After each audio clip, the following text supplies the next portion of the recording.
ಮಾತುಗಳನ್ನು ಕೇಳು. ಒಬ್ಬೊಬ್ಬರಾಗಿ ನನ್ನ 99 ಅಣ್ಣಂದಿರು ಹಸಿವು ತುಷೆಯಿಂದ ಸಾಯುತ್ತಿದ್ದಾರೆ. ನನ್ನ ತಂದೆಯ ದೇಹ ಆತ್ಮವಿಲ್ಲದೆ ನನ್ನೆಡೆಗೆ ನೋಡುತ್ತಾ ಕುಳಿತಿದೆ.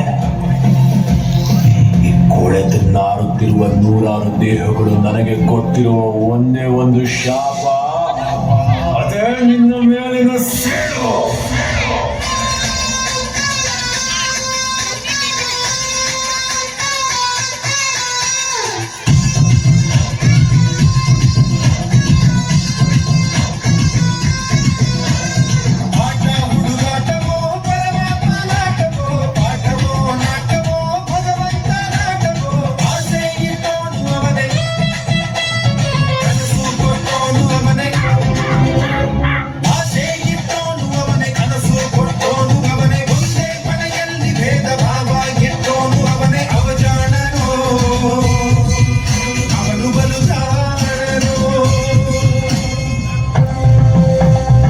ಸೇಡಿನ ಒಂದೇ ಮುಷ್ಟಿಯಾಗಳು ಬಿದ್ದು ಬದುಕುಳಿದ ಭರ್ಜರಿತದೆಯಾಯಿತು.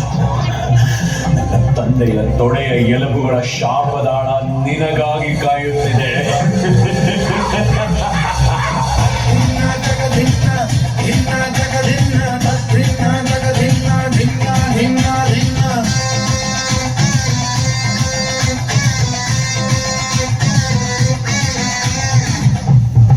ನಿನ್ನ ಸಾಮ್ರಾಜ್ಯವನ್ನು, ತಮ್ಮಂದಿರನ್ನು, ನಿನ್ನ ಕುಲವನ್ನೇ ನಾಶ ಮಾಡುವ ಶಕ್ತಿ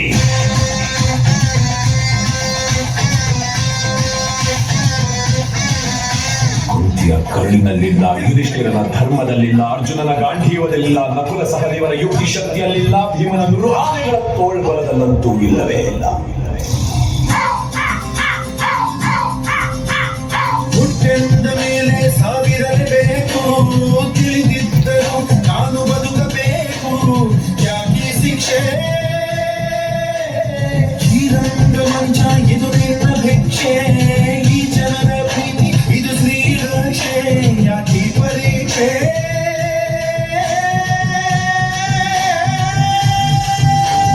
ತಾಯಿ ಹಾಲು ಕುಡಿಸುವಾಗ ಇವನು ಕೋಡ ಕಾಯುವ, ಗುತ್ತುವನ್ನ ತಿನ್ನುವಾಗ ಸಾವು ಮಾಡದೆ ನಿಲ್ಲುವ, ಅವನ ಕರುಣೆ ನಿನಗೆ ಇಲ್ಲವೇ?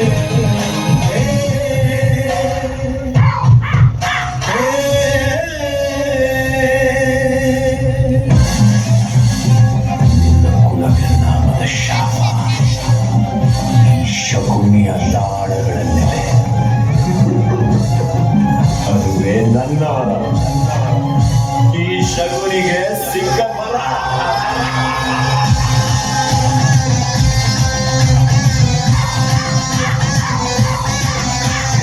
ಆಟ ಹುಡುಗಾಟವೋ ಪರಮಾತ್ಮ ನಾಟಕೋ, ಪಾಠವೋ ನಾಟವೋ ಪರಮನಾಟೋ.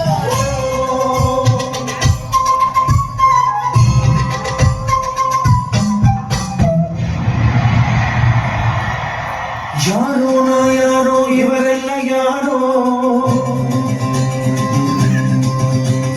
ಯಾರೋ ನಾ ಯಾರೋ ಇವರೆಲ್ಲ ಯಾರೋ, ಯಾಕೋ ಅದ್ಯಾಕೋ ಈ ಬಂಧ ಯಾಕೋ, ಯಾಕೆ ಪ್ರೀತಿ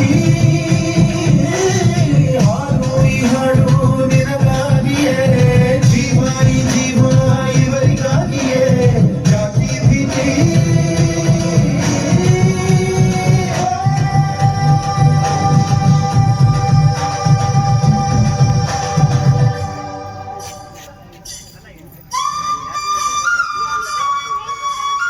ಈ ಪ್ರಾಣ ನಿನ್ನದಲ್ಲ, ಈ ಜೀವ ಸಾಯೋದಿಲ್ಲ.